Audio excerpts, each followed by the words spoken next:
At the millionaire's wedding, a mother of triplets stormed into the church, seized the microphone, and shocked every guest with her words. Maria ascended the mansion's staircase with a heavy heart, feeling a wave of dread grow stronger with each step. Carl had summoned her to his room, but his behavior had recently turned cold, almost calculated, as if he were preparing to end things for good. She had worked here for years, and the bond they'd shared in secret now felt distant and fading. There was a weight in the air around her, something unspoken, but undeniably there. Standing in front of the door, Maria paused, hesitating. She always knocked twice, a small unspoken ritual that once brought them closer. But tonight, even that familiar action felt uncertain. What's wrong with him? Why has he become so remote? She wondered, trying to steady her nerves. At last, she knocked, and his voice replied, cold, distant. "Come in." Taking a deep breath, Maria opened the door and entered. Carl stood with his back turned, gazing out the window at the mansion's sprawling gardens. His posture was tense, and the silence in the room pressed down on her, almost suffocating. A space that had always felt safe and familiar now seemed foreign, like she no longer belonged. "Carl, is everything okay?" Maria asked softly, her voice filled with apprehension. She tried to step closer, but a palpable tension held her back, an unseen wall of discomfort. Without turning, Carl responded, his voice devoid of emotion. "We need to talk." Those words cut deep, leaving Maria feeling as though the ground was slipping from beneath her. She struggled to stay composed. "Talk? About what?" she asked, her heart pounding. "You've been so distant lately. Did I do something wrong?" Carl finally turned, but the look he gave her was unfamiliar. There was no warmth, no trace of the care he once showed her. His eyes held only a blank, detached stare. He moved toward the table, absent-mindedly reaching for a glass of water he had seemingly forgotten, but didn't even notice it. "Maria." "This is it," he stated bluntly, not even trying to soften the blow. "I can't keep doing this." His words hit her like a landslide. This is it? Maria's thoughts scrambled as panic rose inside her, but she knew she needed answers. "What are you saying, Carl? Are you telling me you don't want to be with me anymore?" she asked, her voice edged with unease. Carl dragged a hand across his face, frustration apparent. "This was a mistake. I got involved with you because I was lonely." "But you're broke, Maria. You should have known better than to think there was anything real here," he said, his tone cold and sharp as a knife. Maria stood frozen. The sting of his words hit so hard that she felt her knees weaken. "Broke? Is that really how you see me? Just a passing amusement?" Maria asked, barely believing what she was hearing. With a shake of his head, Carl looked at her with impatience, as though everything he was saying should have been obvious. "Maria, take a look around. Look at me. Look at yourself." He motioned toward the luxurious room around them. "We're from different worlds. Did you really think I'd give all this up for a maid? Be realistic." His words were so merciless that Maria felt her eyes sting, but she fought to keep her tears from falling. How could he be so heartless? How could he speak to her like that? She thought, feeling her heart crack. "You never said anything like this before," she managed, her voice shaking. "You made it seem like there was something real between us." Carl gave a short, humorless laugh, heading toward the door. "Something real. Maria, I was just killing time. I never promised you anything." "You misled yourself," he added, completely unashamed. His words left Maria in shock, each one stripping away any hope she still had that their relationship meant something to him. "So, you just used me?" she asked, her voice barely a whisper. "Used?" Carl scoffed, indifferent. Don't be dramatic. You knew this couldn't last. People like you don't fit in my world. I need someone at my level, not someone who's barely scraping by." He dismissed her without a second thought. Maria's whole body shook with a blend of anger and deep hurt. How could he be this heartless?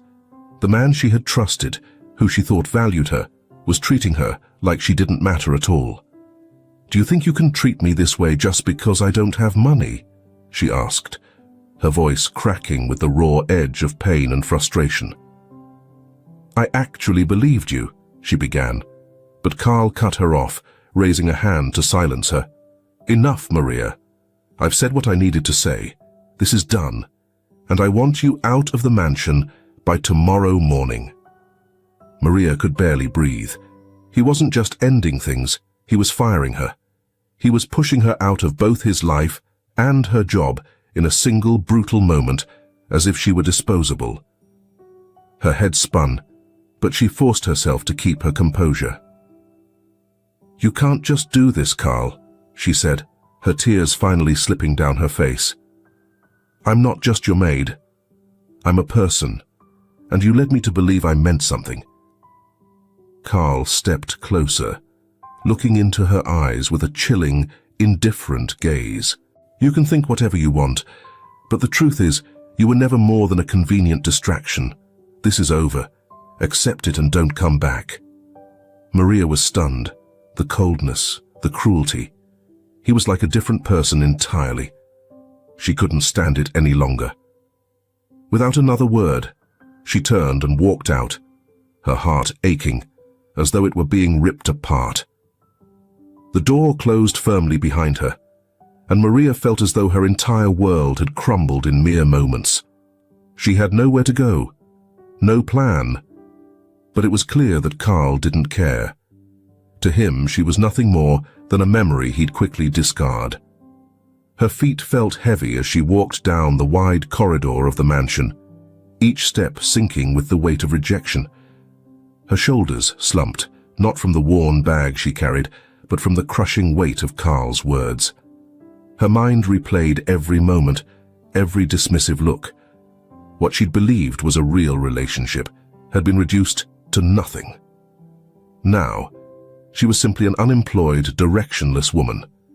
Just a temporary thrill, she thought, her heart squeezing painfully. Every memory they'd shared, every stolen moment, now felt like a painful illusion. To Carl, she was nothing more than an insignificant woman with no worth. Maria couldn't believe she'd been so naive. How could I have let myself fall for this? She walked to the tiny room she stayed in, tucked away in the mansion's service area. Once a place she felt safe, the walls now seemed to close in on her, a stinging reminder of just how little she meant to Carl.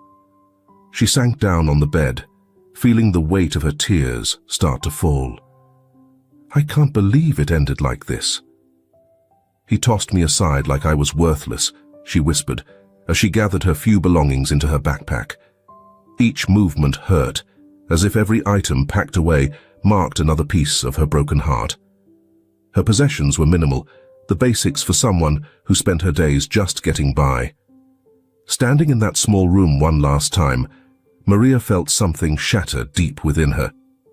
In mere minutes, her life had been stripped bare by Carl's cutting words and his dismissal of her as poor and unimportant. Though she knew she should leave, Maria couldn't shake the urge to at least try to understand why. "I have to get back up. I can't let him crush me," she resolved, her spirit refusing to be defeated. Despite his clear rejection, something inside her needed more than those cruel words. With her backpack slung over her shoulder, she climbed the stairs once more, each step an act of willpower. Her mind raced, swirling with questions about what might come next. She stopped at Carl's office door, hesitating before she knocked. Silence. She knocked again, louder, until footsteps finally approached. But when the door opened, it wasn't Carl who greeted her. Another employee stood there, looking at her with an awkward sympathy. "Mr. Carl," doesn't wish to be disturbed," he said firmly, though his expression revealed he understood all too well what had happened. Maria tried to reason with him, but the man stood firm, blocking her path. He said he had made up his mind, and there was no point in arguing. She felt a tightness in her throat, but knew pressing him wouldn't change anything. He doesn't even want to listen, not a single word.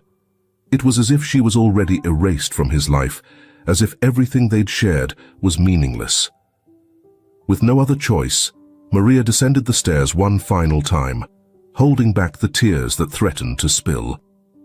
She walked through the mansion's grand hall, eyes lowered, while memories flooded her mind. All the moments they had together, the laughter, the stolen glances, now felt like innocent dreams. I was nothing to him. As she reached the gate, she paused to steady herself. The air felt thick, almost as if the world around her sensed what had just happened. That's when she overheard voices coming from a few maids, chatting by the garden. They were laughing, unaware of her presence nearby. "Did you hear?" one of them whispered, barely containing her excitement. "Mr. Carl's getting married soon, securing that fortune." Maria froze. Married? The word hit her like a punch. She felt the breath leave her, her feet rooted in place. To someone else? The words echoed painfully in her mind. "Yeah, I heard her family owns multiple businesses. Perfect for him, rich, beautiful, not like some of his past flings," the other woman replied with a chuckle, and Maria's stomach twisted. Each word felt like venom, weakening her bit by bit. She stood there, paralyzed, as the two laughed and chattered about the bright future Carl would share with Cynthia, the woman who clearly offered everything he needed. He had it all mapped out. And I thought it mattered, she thought, as a wave of dizziness swept over her. Maria tried to step forward toward the gate, but her legs wobbled. The world began to blur, the maids' voices drifting away. Her heart pounded, her breaths shallow. The pressure in her chest grew with each second. I can't do this," was her last thought before everything went black. Maria's body couldn't hold out any longer, and she collapsed onto the hard, cold pavement, her heart heavy with unspoken pain. Hours later she woke up, under a blinding light that burned through her closed eyelids, the sharp smell of disinfectant filling her nose. Gradually, the sounds around her sharpened, and she realized she was in a hospital bed. Her senses were foggy, and a faint dizziness lingered as she slowly opened her eyes, blinking until the face of a doctor came into focus by her bedside. "You're awake at last," he said, looking serious as he jotted down notes on his clipboard. "We were concerned. Someone saw you collapse on the street and brought you in," he explained. Maria tried to sit up, but a dull, throbbing pain pulsed in her head. Her memory was blurry. Carl's harsh words, the crushing weight of everything, and then nothing. How did my life get to this point, she wondered, struggling to gather her thoughts.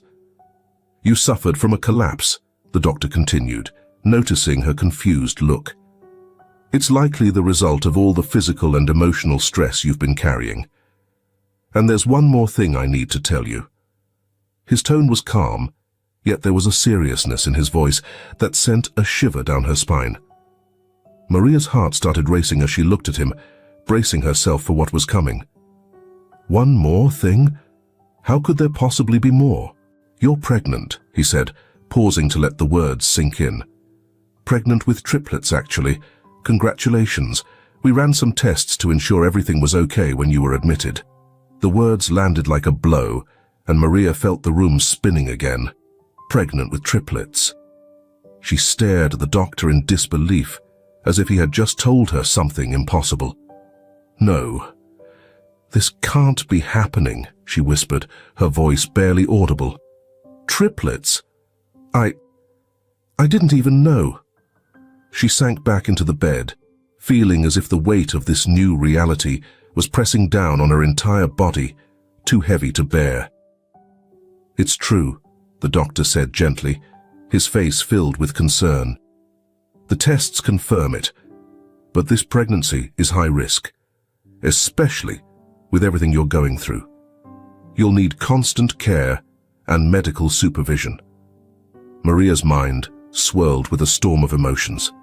Losing her job, Carl's coldness, the way she'd been cast aside like she didn't matter, all of it hit her at once. And now, the reality of carrying triplets made her heart sink even deeper. How am I supposed to handle this? How can I even survive? She wondered, feeling the weight of these thoughts press down on her chest.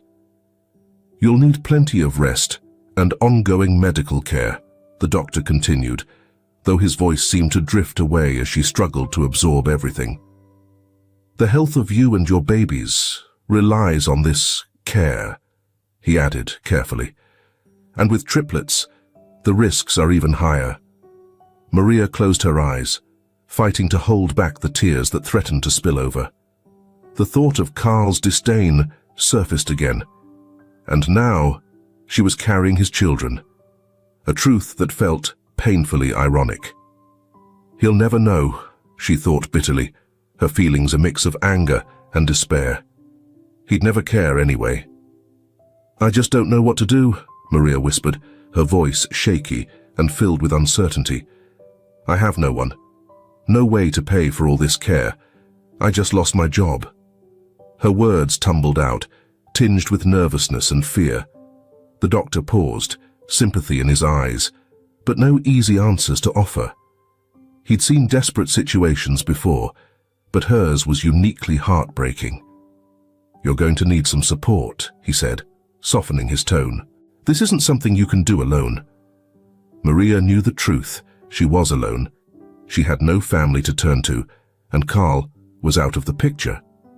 Abandonment settled in, heavy and suffocating, as she stared around the hospital room, unable to focus. "What am I supposed to do with 3 babies? I don't have a home, a job, anything." Her voice trembled, and before the doctor could say another word, she tried to stand. Her legs were weak, but her mind was resolute. "I have to go. I can't stay here.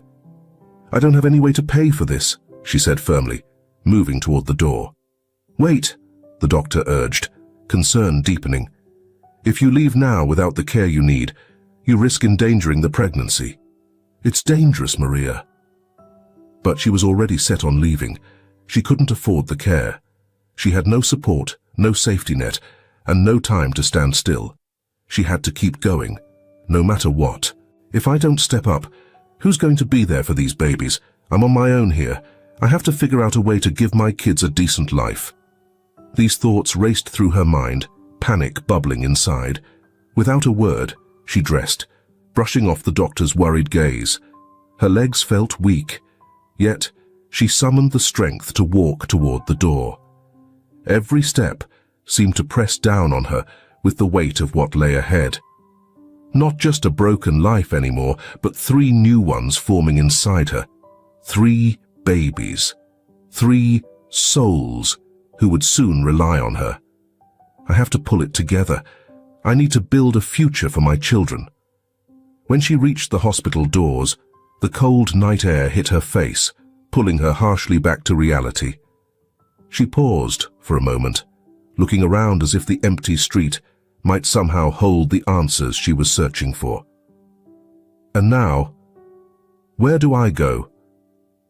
The question echoed through her, but no answer came. Her hand gripped the strap of her backpack, which now seemed unbearably heavy. A wave of despair and uncertainty began to wash over her. The path ahead felt desolate, and for the first time, Maria found herself utterly directionless. No money, no job, and 3 babies on the way. How will I survive? She walked through the deserted streets, the biting wind stinging her face and making her skin prickle. The isolation and fear were almost too much. She held her backpack close, clinging to it as the only solid thing she had. Her mind raced with questions she couldn't answer and fears that only grew. How will I raise these babies by myself? How will I get through this? But one thing was clear. There was no going back to Carl, not after the rejection he'd shown her. 6 months along, and the reality of her pregnancy was now impossible to avoid. Her belly was growing, bringing new struggles with it. With no steady income, she got by however she could, taking odd jobs, cleaning houses, doing laundry, even selling a few personal items just to get by. But it was barely enough to support herself, let alone the babies she'd soon be caring for. What more can I do? Maria muttered to herself, scrubbing the floors of the small house where she'd managed to get a one-day cleaning gig. Her back throbbed with pain, and the physical strain was starting to wear her down. Each day just gets harder. How am I supposed to keep this up? She straightened briefly, taking a deep breath to relieve some of the pressure on her belly. Her triplets shifted inside her, almost as if they sensed her stress. Maria kept going, determined to save every penny she could, hoping to scrape together enough for her children. As her pregnancy progressed, her body showed signs of serious fatigue. Weakness hit her more often now, and dizzy spells took her by surprise. Still, she couldn't afford to stop. I have to push through. For them. But doubt crept in, no matter how much she tried convincing herself she could handle it. At the end of an especially grueling day, she sank into a worn-out chair in the corner of her tiny, stifling room. It was the best she could afford with what little she'd saved, far from comfortable. The summer heat made the place feel like an oven, and Maria fanned herself with an old magazine, exhausted and heavy. Will I be able to give them even the basics? How can I take care of 3 babies on my own? Sometimes she thought about Carl, but her pride kept her from even entertaining the idea of asking for help. He left me, tossed me aside, without a second thought. I won't be begging for anything from him. His harsh words, calling her poor and insignificant, still haunted her. The disdain in his gaze reminded her she couldn't go back. She didn't want to depend on someone who had made her feel worthless. As the days dragged on, her situation only worsened. Cleaning jobs that she could once handle with effort now felt impossible. The weight of her pregnancy pressed painfully on her back. The nausea returned in full force, and her energy seemed to drain more with each passing hour. I don't know how much longer I can do this. As another grueling day came to an end, Maria felt the exhaustion seep into her bones, her hands trembling from fatigue. Each step felt like an impossible task. That evening, as she finally lay in bed, her body ached too much to find rest. She shifted and turned, desperately trying to ease the strain on her aching back and the persistent throbbing in her swollen feet. Things are getting tougher, but I have to keep pushing, she thought. Her mind raced, and the weight of despair settled heavily in her chest. How will I provide what they need? I have nothing left. The heat of the tiny room and the suffocating air forced her to rise in the middle of the night. She made her way to the window, her hands shaking, her strength fading with each passing moment. The loneliness and helplessness washed over her. Staring out into the silent, empty street, a sudden, sharp pain made her freeze. A fierce pressure gripped her lower abdomen. No, not now. The pain was so intense her legs nearly buckled, and she clung to the wall for support. I can't be going into labor. It's too soon, she gasped, struggling to steady her breathing as the pain only intensified. Her body felt like it was turning against her, and a terrifying thought crept in. Is this the end? Are my babies in danger? Panic mixed with fear, and as Maria reached for her phone on the nightstand, a fresh wave of pain sent her to her knees, immobilizing her. I need help. Her heart pounded as she fumbled to dial 911. The pain was unbearable, and she felt like her body was unraveling. Time became a blur of agony, fear, and a desperation she could hardly process. I can't lose these babies. Not now, she thought, choking back tears as she managed to call for an ambulance. Finally, the medics arrived, placing her carefully onto a stretcher. Their voices sounded distant over her labored breaths. Just breathe. We'll get you to the hospital fast. The words barely registered, but Maria held on, clinging to every ounce of consciousness. She knew that every second mattered. They were counting on her. I have to hold on for them. As the ambulance sped through the city streets, Maria's face was slick with sweat, her mind caught between moments of clarity and overwhelming dread. Am I going to lose my babies? Can I keep going? She shut her eyes tightly, feeling each wave of pain intensify. What had started as a battle against poverty and isolation had transformed into a fight for her children's lives.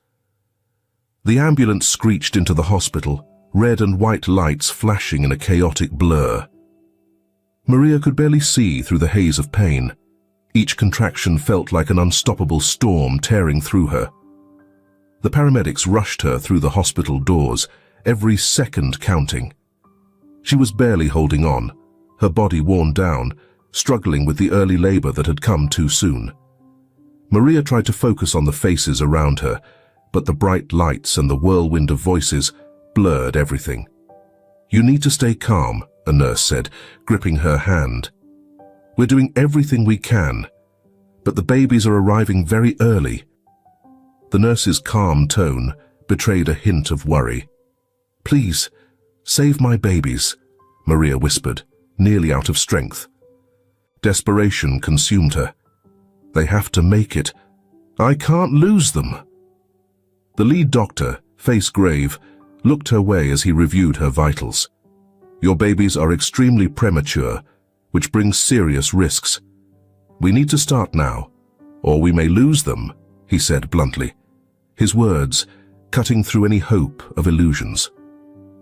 Maria felt the ground slipping out from under her. She was alone, about to bring 3 fragile lives into a world filled with uncertainty. The pain, physical and emotional, threatened to pull her under, but she knew she had no choice. She had to fight for them. If it takes my life to save theirs, so be it. The thought repeated in her mind as chaos took over around her. The medical team prepped her for emergency surgery. The scene seemed to fade, as if she were observing from outside herself. The heart monitor's steady beep echoed, and each sound felt like it was pulling her further from reality. Will I get to see them grow? Will I even get to meet them? I need a miracle. They need to be born safe. God, please help me. Help my babies. They need me. Please let me make it through, to love them and take care of them. She whispered a silent prayer as another surge of pain tore through her abdomen. The medical team worked with swift, precise movements, but the weight of urgency hung in the room. She could feel the tension in their expressions and gestures, the seriousness of the situation clear. The contractions were relentless. They're coming way too early, one doctor muttered to another. We need those incubators ready for all 3. Every second matters. I can't lose them, Maria murmured, feeling a fresh wave of despair. The room seemed to spin, and her breathing grew shallower with every passing moment. She felt at the edge of her strength, yet her will to fight for her babies held her steady. I promised myself I'd protect them, and I will. We'll get through this. We will. Her resolve hardened. The doctor turned to her again, his expression serious. We'll do everything possible, but the risks are very real. They're so tiny, so fragile, he said quietly. Their chances, it's not looking good. He stepped closer, preparing to start the early delivery. Tears slipped down Maria's face. Everything was out of her hands now, left to forces she couldn't control. Please, God, let them make it, she thought. I couldn't go on without them. Fear clouded her mind, and the helplessness weighed on her. The labor stretched on, draining her energy. Time felt meaningless as her thoughts fractured between the physical agony and the dread of losing her babies. The room was filled with tense silence, broken only by the whirring machines and quick commands from the doctors. "Let's move. We need to get them out now. Everyone, stay focused. This is critical. The lives of 3 babies and 1 mother are on the line. We're doing all we can, though the odds are stacked against us," the lead doctor called out. Moments later, the first baby arrived, but the silence that followed was crushing. There was no first cry, no sound Maria longed to hear. The newborn was immediately passed to a team working frantically to stabilize him. Exhausted, Maria tried to lift her head to catch a glimpse of her son, but a doctor gently held her down. "Stay calm. We're taking care of them. Just stay with us," he urged, but it was almost impossible to steady her thoughts. As she lay in labor, Maria could feel something wasn't right. The first baby arrived in silence, no cries filling the air. "Please tell me they're all right," she murmured, her voice barely a whisper. "The second one is on the way," the doctor said, his gaze focused intently on the procedure. But the second baby entered the world just as silently, whisked away without a sound. Maria's heart clenched. Why weren't they crying? What was happening? "I need my babies," she thought, panic rising. The atmosphere was thick with tension, and Maria could feel the severity of the situation weighing heavily on her. But the silence in the room was unbearable. "They're in an extremely delicate condition," a nurse beside her said softly, her tone filled with sympathy. They were doing everything they could. Moments later, Maria gave birth to her third child. But again, silence. Not a single cry to bring comfort. The babies were taken immediately to the neonatal unit. "My babies. My 3 babies," Maria repeated silently, as if the words alone could hold her together. The doctor finally came over, but Maria was drifting into unconsciousness from pure exhaustion. "Your babies have been born, but they're all in critical condition," he told her, his face somber. "They're receiving intensive care, but the coming hours are crucial. We can't say if they'll make it." Maria's world shattered. The thought of losing her children, who she had fought so hard for, felt like her own life slipping away. "Please, do everything you can." "I'd give anything," she whispered, her last words before darkness claimed her. Maria woke in a quiet, sterile hospital room, the cold scent of disinfectant and the low hum of machines grounding her in reality. Her whole body felt heavy, both physically and emotionally weighed down by a crushing exhaustion. The instant her eyes adjusted, her first thought went to the babies. "My babies, are they still holding on? They have to make it." She found herself haunted by regrets. Maybe if she'd worked fewer hours or managed a little better. But no, she couldn't let herself spiral down that path. She forced herself to try to sit up, clinging to the faintest hope. Just then, a nurse by her side noticed her stirring and approached, her face gentle, yet filled with worry. "You've been through quite an ordeal," the nurse said softly, placing a gentle hand on her arm. "You need to rest now, but I know you're eager for an update on your little ones." Maria gave a weak nod, her heart pounding with worry. "I have to see them. Are they going to be okay?" Her voice trembled with urgency. The uncertainty gnawed at her, the thought of her babies in danger filling her with dread. "It's too early to tell," the nurse replied cautiously. "They're in the neonatal ICU, and the doctors are doing everything possible. But it's still critical. Right now, all we can do is wait and pray." The words stung Maria deeply. Wait and pray. It sounded so passive, so insufficient, considering how much her babies meant to her. She couldn't bear to stay there, lying helpless. "I want to see them. I need to be by their side," she said, her voice both shaky and resolute. With the nurse's help, Maria slowly got out of bed, her body weak from the recent delivery. Every step toward the ICU was a struggle, yet nothing would stop her from reaching her babies. "They need me. I can't leave them alone. They have to know that I'm here, that I'm fighting for them, right here by their side," she whispered, her determination fierce. When she finally reached the ICU, her heart ached at the sight before her. Through the glass, she could see her tiny triplets, each enclosed in an incubator, connected to an array of tubes and machines. The quiet was interrupted only by the steady hum of the monitors. The sight took her breath away. Her eyes fixed on the fragile forms of her babies. Her mind raced. "They're so small.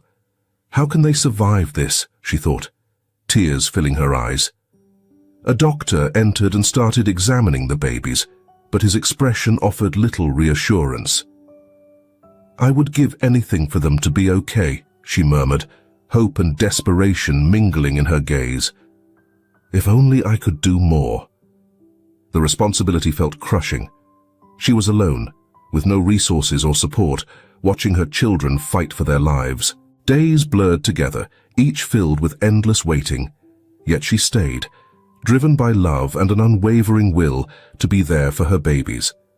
Maria barely touched her food or found any rest, staying in the same spot in the ICU hallway, always keeping her gaze on her children. "They need to feel I'm here, that I won't leave them," she told herself daily, struggling against the helplessness clawing at her, refusing to entertain the thought of surrender. As days passed, Maria began looking for ways to support herself without leaving the hospital. Her savings were gone, and the idea of stepping away from her kids' side wasn't even an option. So, she took on a cleaning job at the hospital, handling small tasks while waiting for updates about her children. "If I don't work, I won't be able to keep up with the bills. They need to have everything.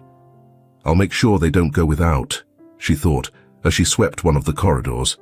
With every movement, the physical and emotional exhaustion weighed on her. But she pressed on, determined to scrape together every dollar she could.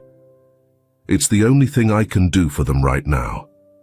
Even though she was weak, she felt a need to keep a sense of control over the situation. The work was demanding, especially given that her recent pregnancy and labor had left her worn down. But she kept going, treating the cleaning duties with the same attention she'd always put into everything she did. "I have to stay strong," she reminded herself, pushing past the aching back and deepening fatigue. "I have to do this for them." Between hours of cleaning and stretches of waiting outside the ICU, Maria whispered silent prayers for her baby's recovery.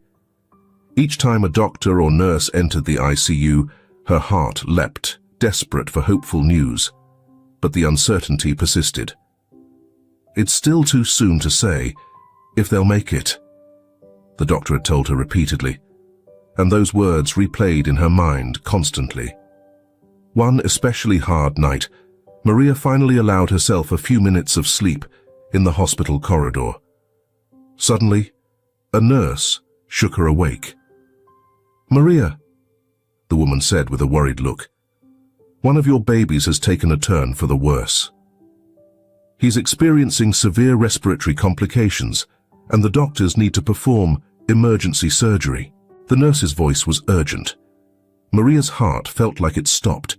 She struggled to stand up, despite her body's weakness because of her panic. "Surgery? But why? My baby. How did it come to this? Is there no other way?" she asked, her voice shaking.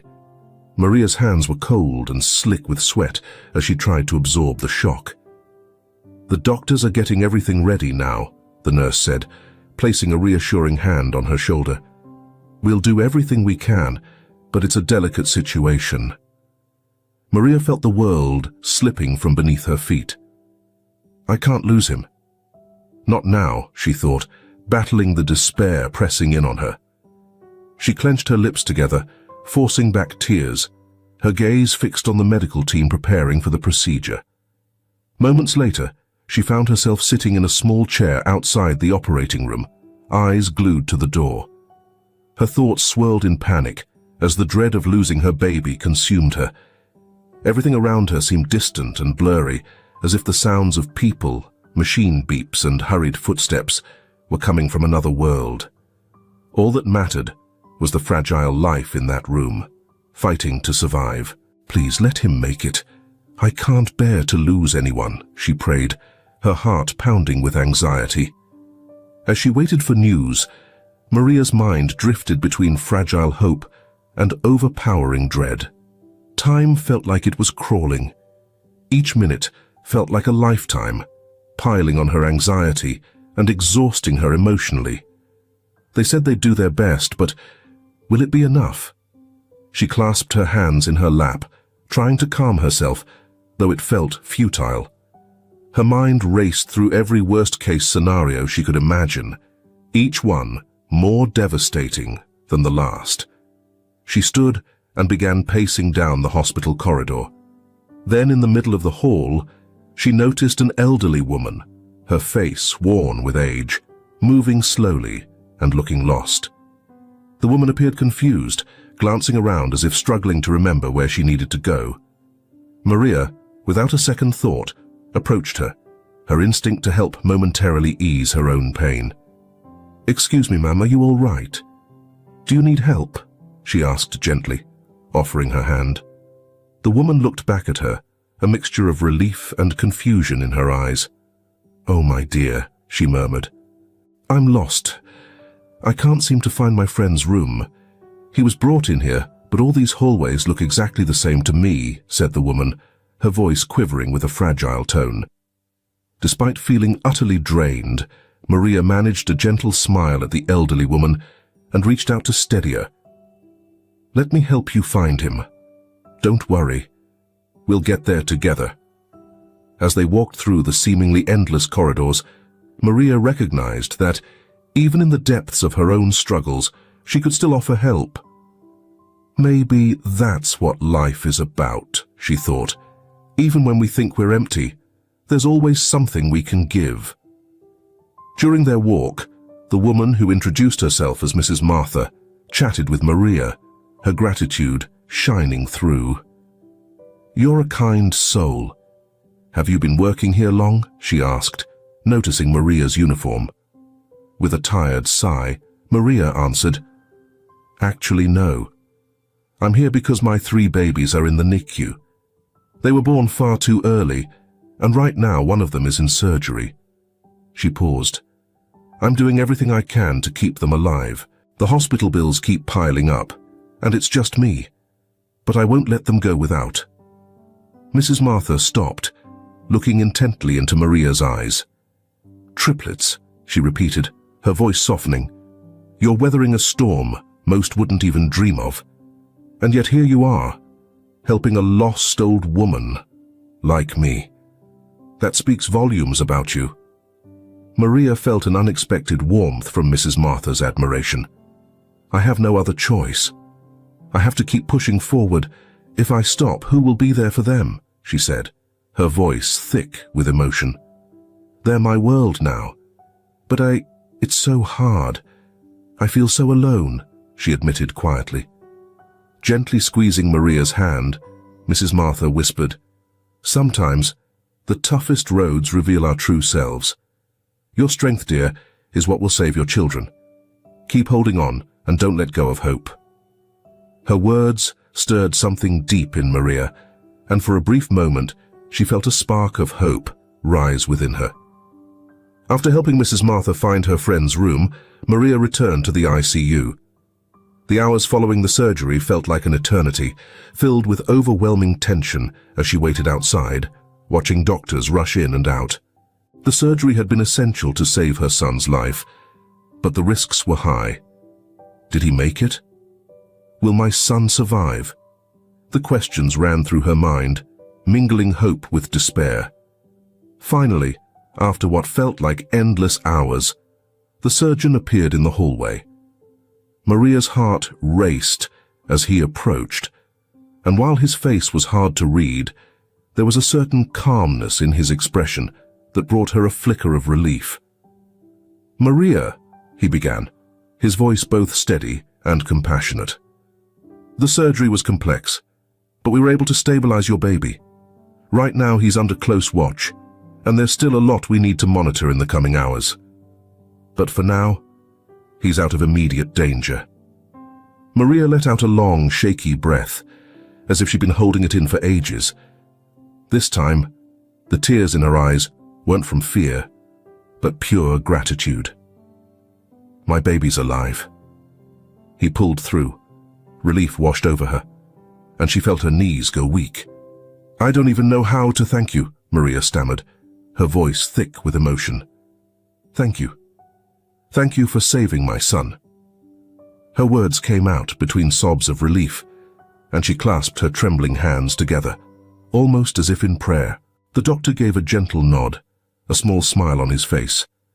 "We're doing everything we can, Maria. But keep in mind, the road to recovery is going to be a long one.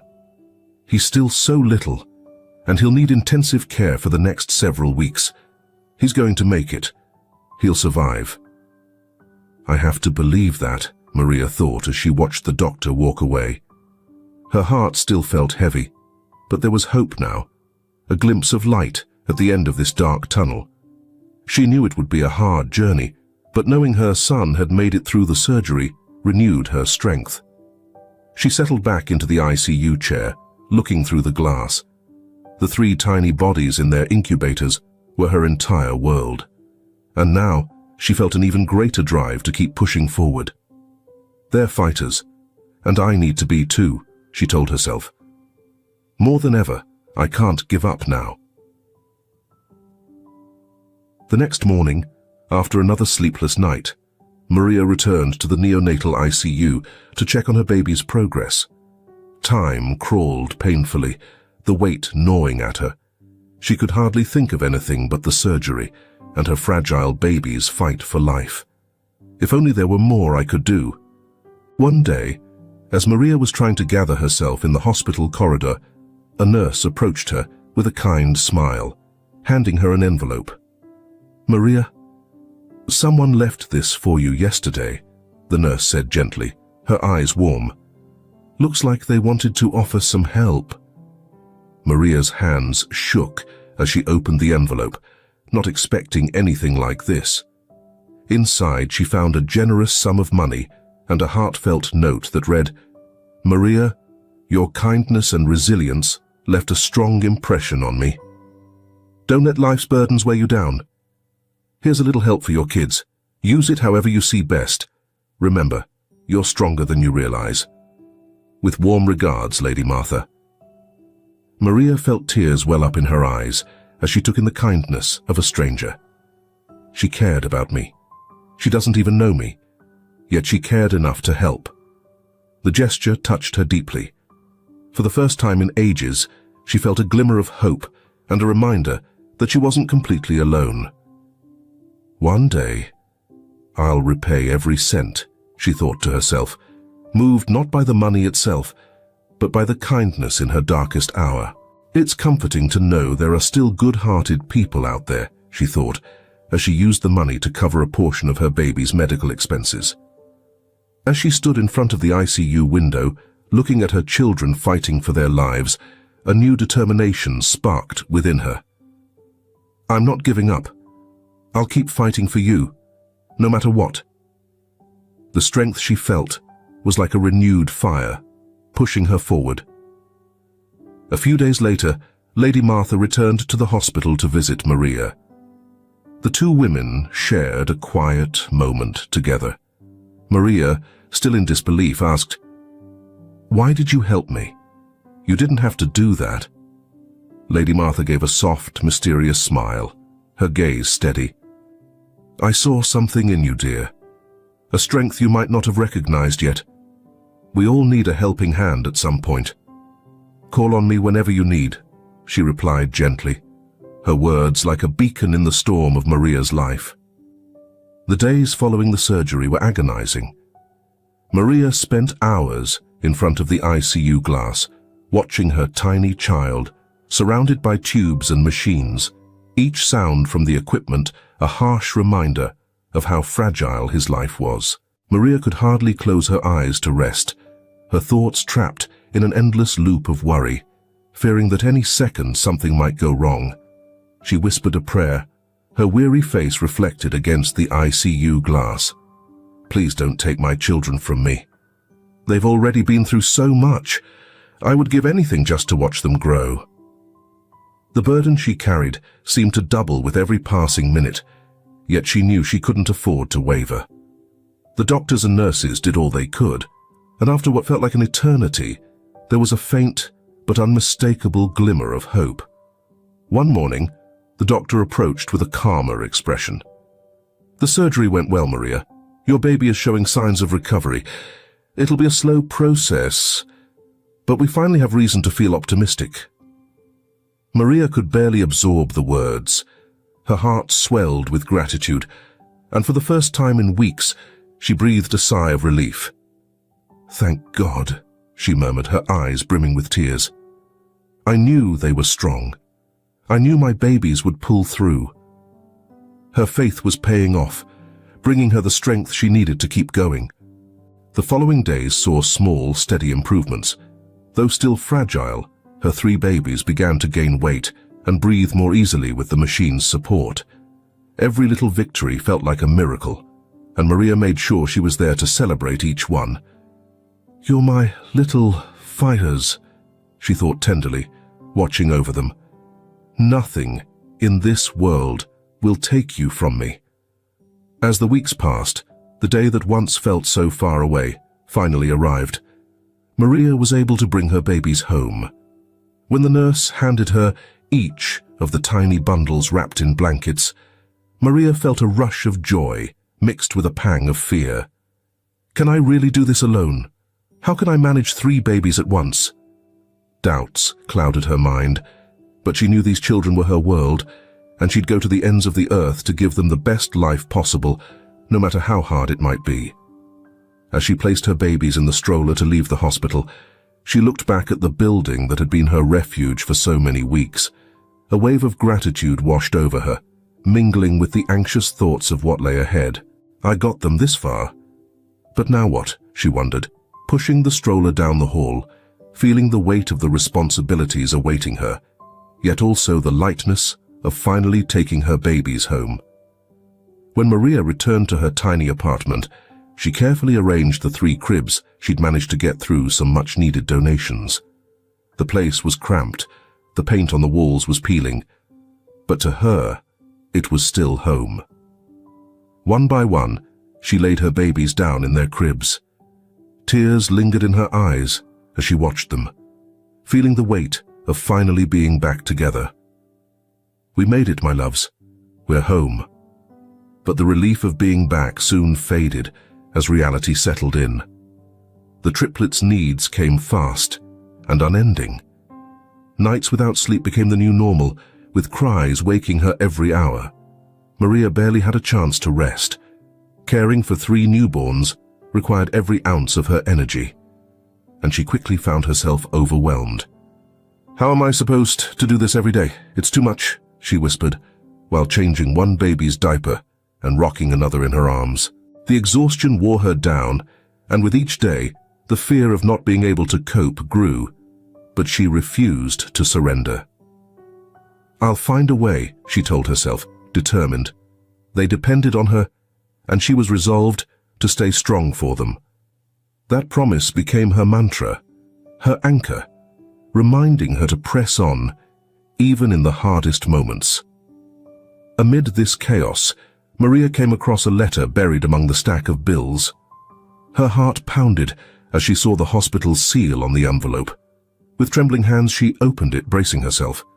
The letter was cold and matter-of-fact, informing her that her medical debt had now soared beyond her ability to pay. On top of this, her rent was overdue, and her landlord had already issued an eviction warning. How am I going to pay all of this?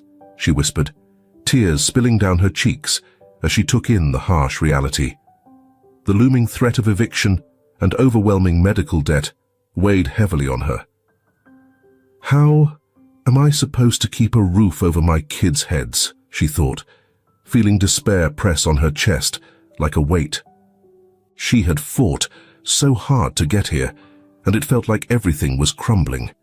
Clutching the letter, she could feel the paper wrinkle beneath her fingers. I've fought so hard. This can't be the end, she thought, glancing at her babies, sleeping soundly in their cribs. She'd fought hard to make it this far, vowing to do whatever was necessary to keep them safe. Yet now, with bills piling up and the possibility of losing her home becoming more real by the day, she questioned how much longer she could hold on. Meanwhile, Carl stood in the grand foyer of the mansion, watching as the staff buzzed around, setting up for the big wedding ahead. He tried to focus on the details, the flawless flower arrangements, the glittering chandeliers that cast a dazzling glow over the room. Yet his mind drifted, filled with an unshakable discomfort. Why don't I feel happy, he thought. This should be a milestone, something worth celebrating. Then he noticed Cynthia bustling through the hall with her clipboard, issuing orders with the same precision she used to track every penny of the event. Cynthia stopped in front of a young employee, hurriedly adjusting a tablecloth. "Are you testing my patience?" she snapped, her tone sharp and irritated. The young woman, visibly nervous, tried to respond, but Cynthia cut her off abruptly. "I ordered the finest silk tablecloths, and you bring me this cheap excuse? Do you think this is some backyard get-together?" Cynthia advanced, her expression cold, her eyes filled with disdain. The employee stumbled over her words, explaining she was only following instructions, but Cynthia waved her off. "No excuses. Either do your job right or get out," Cynthia said, her voice cutting through the room. The girl shrank back, her face flushed with embarrassment. Others glanced over, the tension palpable, before quickly returning to their tasks, wanting to avoid any confrontation. Carl took it all in, a twist of discomfort knotting in his stomach. Cynthia's treatment of the employee stirred something in him. Why does this bother me so much, he wondered. Her words echoed in his mind, and suddenly he was jolted back to a time when he'd acted similarly, toward Maria. He vividly remembered how he'd dismissed her, pushed her aside without a second thought, prioritizing his own ego over her feelings. Guilt crept over him, realizing that he'd justified his behavior by convincing himself it was necessary and that she simply didn't belong in his world. But now, watching Cynthia humiliate someone the same way, he couldn't deny a shift in his perspective. I was cruel. But why? Was my pride really worth it? The realization hit him hard, revealing there was more than just tension in the air. Cynthia, still visibly frustrated, approached him without noticing Carl's thoughtful expression. "These people can't seem to get anything right. I'm probably going to have to go over the entire team," she grumbled, clearly annoyed with the young employee's mistake. Carl paused, choosing his words carefully before speaking. "Don't you think you might have been a little too harsh on her? Everyone's doing their best, Cynthia. It was probably just an honest mistake." His tone was calm, but carried an unusual firmness. Cynthia looked at him, visibly surprised. "Harsh? Carl, this is our wedding. We can't afford mistakes like this. This isn't some small gathering. It's the event of the year." She rolled her eyes, as though Carl's comment was entirely out of line. He exhaled slowly, feeling the discomfort deepen. Event of the year? Is that really all she cares about? He wondered, realizing how differently Cynthia seemed to view their wedding. It was becoming clear to him that Cynthia was caught up in the details and in how everything would look to others, treating the wedding as if it were just a way to showcase their status and wealth. Over the next few days, Carl couldn't shake the feeling that something wasn't right. Cynthia talked endlessly about the ceremony's expenses, constantly emphasizing how everything had to be flawless to impress the guests. "We need more exotic flowers, and I've decided to upgrade the catering to something more high-end. Sure, it'll cost double, but it'll be unforgettable," she said, barely glancing at him as she jotted down new plans on her clipboard. Carl began to wonder if she truly cared about the marriage itself, or just the image it would project. Every conversation seemed to center around money, appearances, and how the wedding could boost their social standing. When did we start talking only about money? He found himself thinking more and more often. He couldn't ignore the growing disconnect between them. One evening, as they ate in silence, Cynthia finally broke it, bubbling with excitement about something Carl hadn't grasped yet. "I spoke with the team today, and you'll never guess. Our wedding is going to secure a huge business deal with one of the family's biggest investors. The wedding will elevate us to a whole new status," she said, like it was the announcement of a lifetime. Carl paused mid-bite, his fork hanging in mid-air. He looked at her, still processing her words. The wedding. He'd thought of it as a celebration of love, a union meant to solidify their lives together. But now, it felt more like another rung on Cynthia's social and financial ladder. "Are you serious?" he asked, his voice unintentionally low and tense. "You actually see our wedding as a business transaction?" Cynthia didn't pick up on the gravity in his tone. "Of course, Carl. It's an amazing move for us," she replied. "We'll reinforce our business connections, and our standing in the industry will be even stronger. Isn't that what powerful couples aim for?" Her words hit Carl like an icy gust. Now, everything made sense. The fixation on every detail, the sky-high expenses, the insistence on flawless execution. She's more invested in appearances and status than in building a real life together, he thought, sadness creeping over him. Maria sat on the worn-out sofa in the cramped living room, watching her triplets finally sleep in their makeshift cribs in the corner. Bills were stacked on the coffee table, each one a reminder of the weight crushing down on her. She was bone-tired, her eyes stinging from exhaustion, but sleep was out of the question. How am I supposed to cover rent? And the medical bills? I can't afford to lose this place, not with the babies still so fragile. She took a deep breath, trying to calm herself, though worry was closing around her heart like a vice. Then came a loud, urgent knock that echoed through the tiny house. Maria's heart skipped as she stood up, dread washing over her. She had a feeling she knew who it was. The landlord, notorious for his merciless approach, had been hounding her for the late rent. She opened the door slowly, and there he was, standing tall and cold-eyed. "You know why I'm here," he said, his voice deep and unyielding. "Rent's been overdue for weeks, Maria. I'm out of patience." She tried to respond, but her voice caught in her throat for a moment. Would he even consider giving me more time? She knew it was a long shot, but there was no alternative. "I just need a few more days," she said softly. "The babies are still recovering from the hospital." "I can't pay it all at once," Maria stammered, gripping the doorframe to steady herself. "I just started working at the hospital where they were admitted. I'm saving up as fast as I can." Her voice shook, but the man facing her only smirked, arms crossed.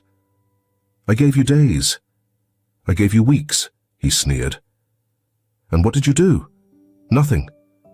Tomorrow, you either have what you owe, or you and those babies will be out on the street. I don't care for excuses anymore," he continued coldly, gesturing dismissively toward the house. "This is already too much for you. No more negotiations, just the money, or you're out. And consider yourself lucky I haven't done worse."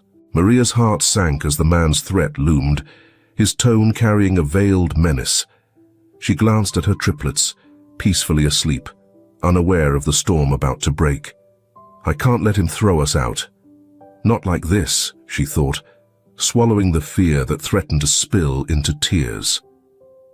Summoning every ounce of strength, she replied, I'll get the money. Her voice steadied, stronger than she felt.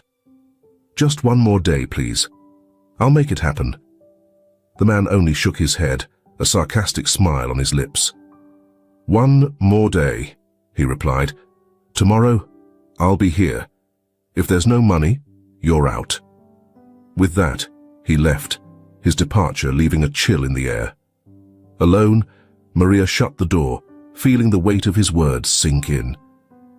Desperation gnawed at her as she glanced around the lavish mansion, where she struggled daily just to get by with her kids while he planned an extravagant wedding.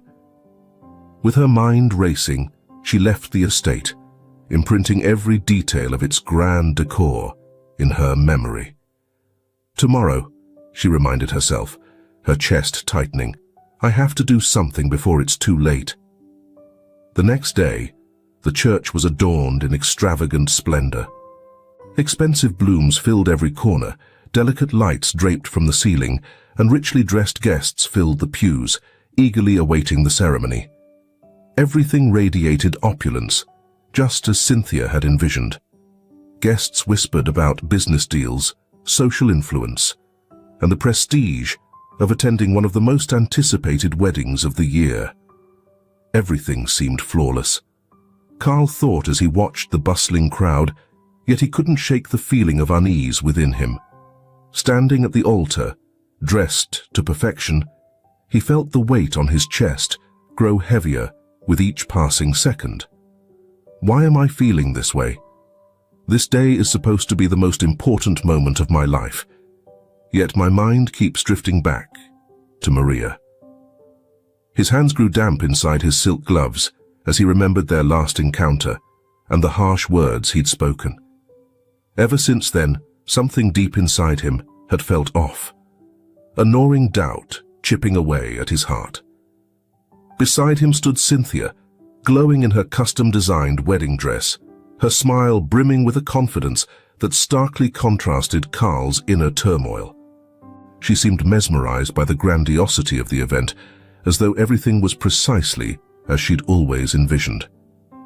We're finally having the celebration that'll have the whole city talking, she whispered in his ear as the guests settled into their seats. Carl gave a slight nod, though her words felt distant and hollow. Is all she cares about the scale of this event, the price tags? Had she ever thought this moment was truly about us? The question spiraled through his mind, and as he glanced at Cynthia, he began to wonder when their relationship had become more about appearances than genuine feelings.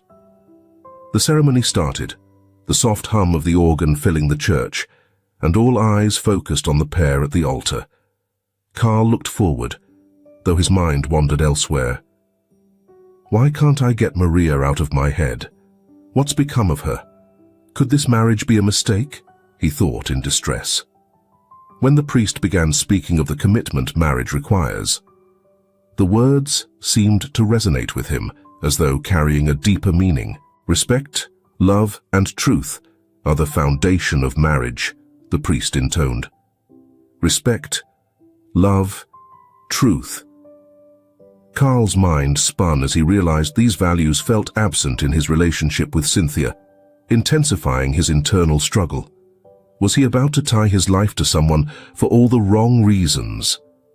As the priest continued, talking about the vows each partner must uphold, Carl caught the faint sound of the church doors creaking open.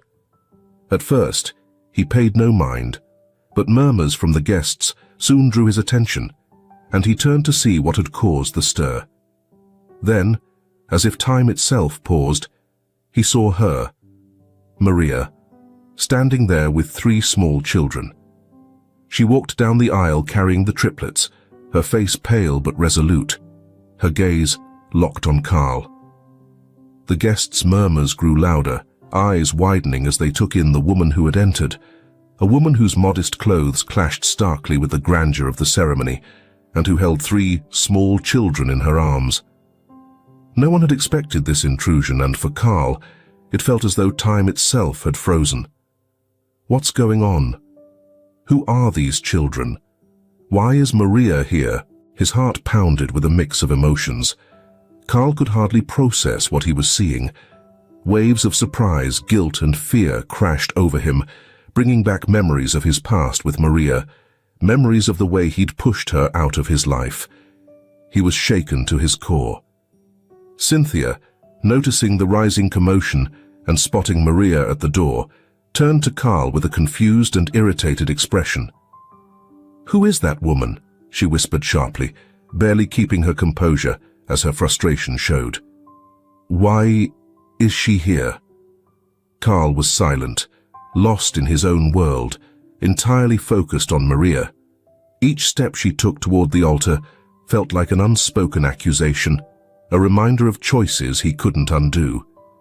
He sensed what was coming, but felt completely unprepared to face it. Maria's steps were slow and steady, her arms cradling the triplets, each stride carrying more than just her physical load.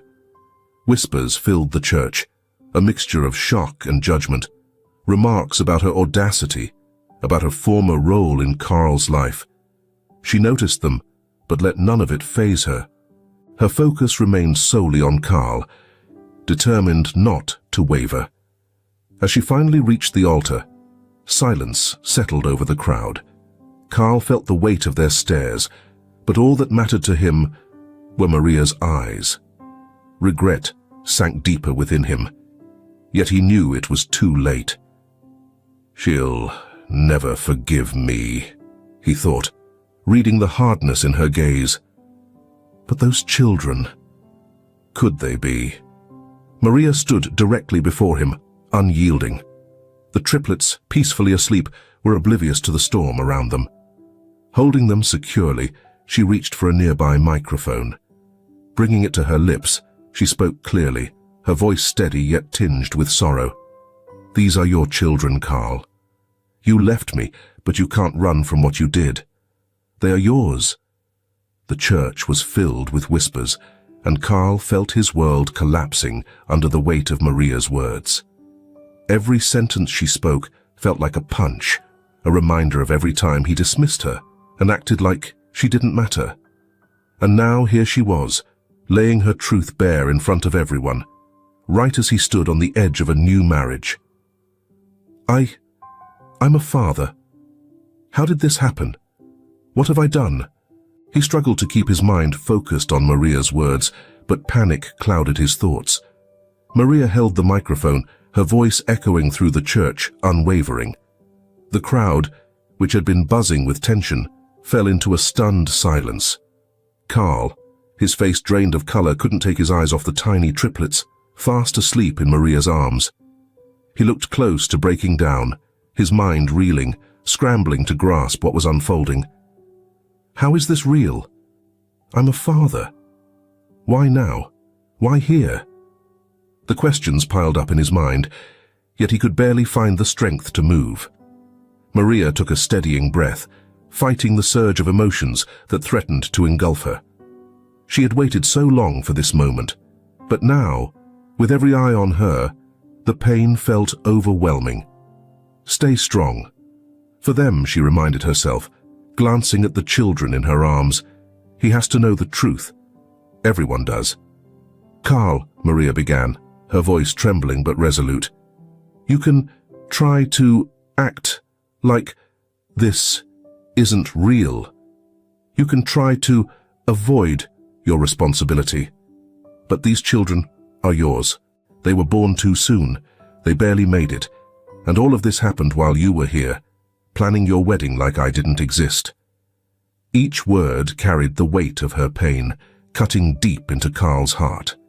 He looked at her, stunned, as if her words were knives slicing into his soul. He remembered that day, how he'd forced her out with such cold words, pushing her away as though she were nothing. What have I done? His mind echoed with his own cruelty. Maria continued, her voice thick with emotion. "I suffered, Carl. I was left alone, raising 3 children. I had to fight for their lives while you lived yours, not giving a second thought to the pain you left me with. You treated me like I was disposable, and I carried that pain alone for far too long. Standing here in front of everyone today, I'm calling on you to finally take responsibility. You once told me I was just a maid, that we could never belong together. And now, I see your point. The only thing I ask from you now is to step up for your children, and nothing more. We come from different worlds, that much is clear. But I'm glad I'm not like you. I may not have wealth, but I have a good heart. And that, Carl, is worth more than any amount of money. Maria paused, her voice unwavering despite the weight of all she'd endured alone. Cynthia, who had been keeping a stiff demeanor, suddenly lost her composure. Her face twisted in fury and disbelief as she yelled, "What's going on here, Carl?" Her shrill voice echoed through the room, demanding an explanation. "How could you do this to me? How could you humiliate me like this in front of everyone?" She rose from her seat, her anger evident in her trembling hands. Was everything a lie? This marriage? This life we built? Carl opened his mouth but couldn't manage a response, his body frozen under the crushing weight of shame and guilt. He glanced at Cynthia, silently pleading for understanding, though he knew there was nothing he could say to mend what was breaking apart around him. Maria didn't pause. She knew this was the only time she'd have everyone's attention, and she wasn't going to let it slip by. "I have the medical records right here," she said, pulling a folder from her bag. "Here's the proof that you're their father." As she walked toward the altar, holding the folder with resolute determination, the guests remained motionless, captivated by the unfolding scene. Maria handed Carl the folder, which he took with shaking fingers. Inside, he found DNA results, the triplets' medical history, and irrefutable evidence of his paternity, all compiled from a single strand of his hair. Watching Carl hold those documents, Cynthia erupted in rage. "You used me. This whole marriage was a fraud." Her voice, thick with bitterness, redirected the guests' attention to her. Cynthia shook with anger, her piercing gaze locked on Carl, as if he embodied her deepest humiliation. How could I have been so blind, she thought, as her anger hardened into a resolution that could not be swayed. Carl, dazed and unsteady, tried to move closer to Cynthia, but she lifted her hand, halting him before he could say a word. "Stay back," she commanded, her voice sharp and icy. "I'm not the kind of woman who will stand here and allow someone like you to humiliate her in front of everyone." "Cynthia, please, just give me a chance to explain," Carl began, his voice cracking as he searched for the right words, feeling the situation slip further out of his grasp. The truth was out there, raw and undeniable, and he had lost any chance of hiding it. "There's nothing left to explain," Cynthia shouted back. "You've made a mockery of me, parading me through this humiliation, and now you've laid it bare in front of everyone."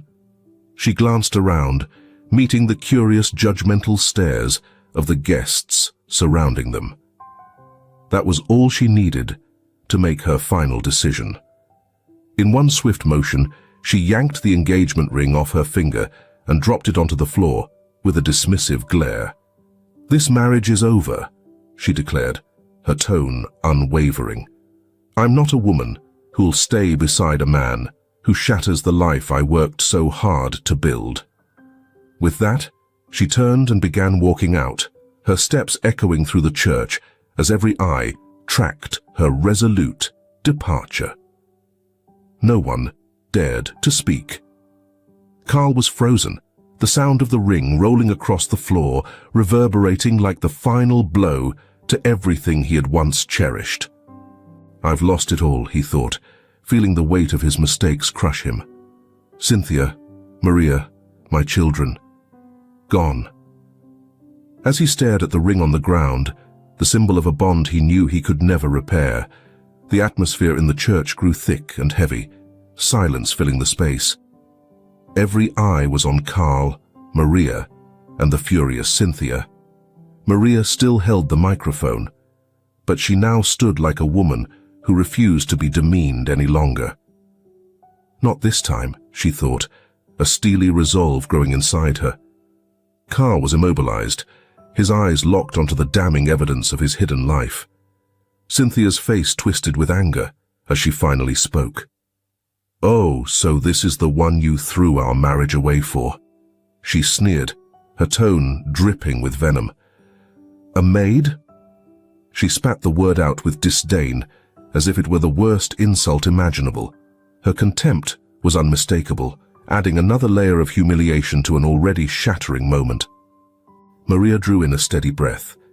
She had known all along that Cynthia looked down on her, dismissing her as someone beneath her from the very start. But this time, Maria wasn't backing down. "Yes, I was the maid," she said, her voice unwavering as she held Cynthia's gaze. "I cleaned your house, Carl, every single day. And you know what? I'm proud to be a working woman, someone who shows up and puts in the effort, even if it's in a simple job. Work has worth, or don't. You need people who do it." Maria's words felt like a hard slap to Carl, leaving him momentarily stunned. He thought back to times he'd hidden his embarrassment over being seen with her, just because she was employed in his home. Now, confronted with her words, an intense wave of guilt washed over him. "I was ashamed of the only person who ever showed me real love," he thought, frozen in place. But Cynthia wasn't about to let that go. "Shame on you," she sneered, pointing at Maria with contempt. "You're nothing but a desperate woman, hoping to grab any scrap Carl might throw your way. You showed up here, dragging those kids with you, to ruin the most significant day of my life. That's pathetic." Maria felt her anger rise, but she didn't let it consume her. Instead, she turned Cynthia's own words back on her. "Pathetic, huh?" she replied calmly, yet her words cut like a knife. "I used to stay quiet, let people look down on me. Not anymore. Pathetic is obsessing over status, caring more about money and appearances than about love or respect. You think this wedding is the most important day of your life, but not for the right reasons. You just want what Carl represents: power, money. But you know what's really pathetic, Cynthia? I, the maid, am the only person in this place who's ever loved Carl for who he actually is, not for what he can offer. And I don't even want him anymore. Go ahead with your ceremony. I don't care. All I want is for him to step up and do what's right as a father." The statement hit its mark. Cynthia stood there, speechless for a moment, her face reddening with a mix of anger and humiliation. She opened her mouth to snap back, but Maria's words had struck so deeply that all she could do was glare at Carl with a twisted look of frustration and disgust. Maria didn't hold back. She said, keeping her voice steady, "Someone who has never understood hard work will not disrespect me. By someone who's never had to fight for something real." She turned her gaze from Cynthia to Carl, the intensity in her eyes unmistakable. "I fought for these children's lives, Carl, while you walked away. You were embarrassed because I was just the help. You cared more about what others thought than what you truly felt. And now, look where that's brought us. The two of you are a perfect match." A hush fell over the room as Maria's words sank in. The guests looked on, visibly uncomfortable, murmuring among themselves. Carl, stunned, stood there, still trying to absorb the weight of her words. "I brought this on myself," he thought. Seeing the crowd's shifting focus, Cynthia tried to regain control. "You're just bitter, Maria. You'll end up alone with nothing, while Carl and I still have it all," she shot back.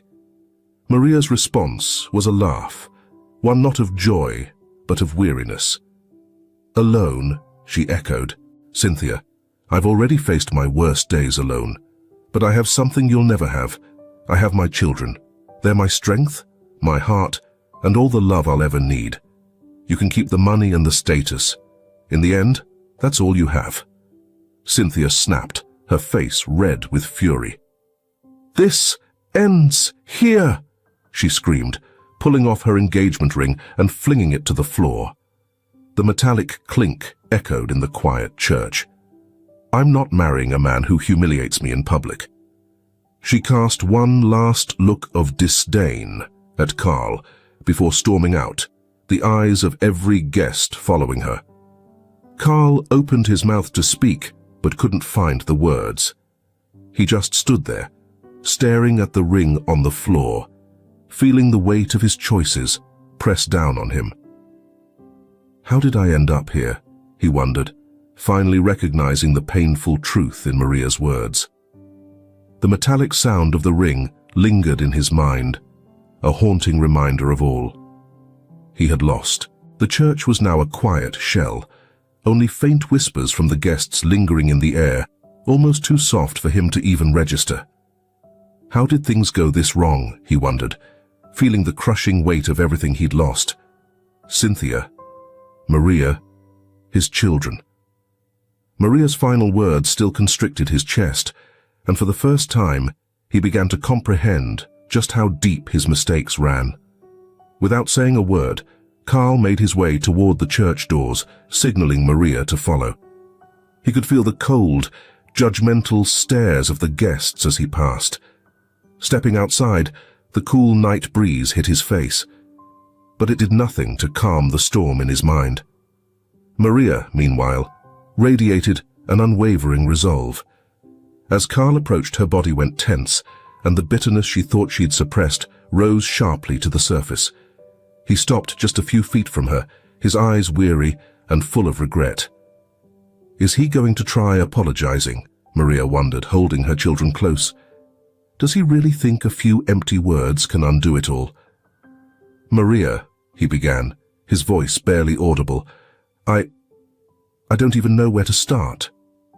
He searched her eyes, hoping to find a trace of understanding, but only met the coldness he'd sown. "I did everything wrong. I hurt you. I hurt them. I don't even know what I was thinking." Maria cut him off sharply. "Carl, there's nothing you can say that'll change what you did. You walked away and treated me like I was worthless.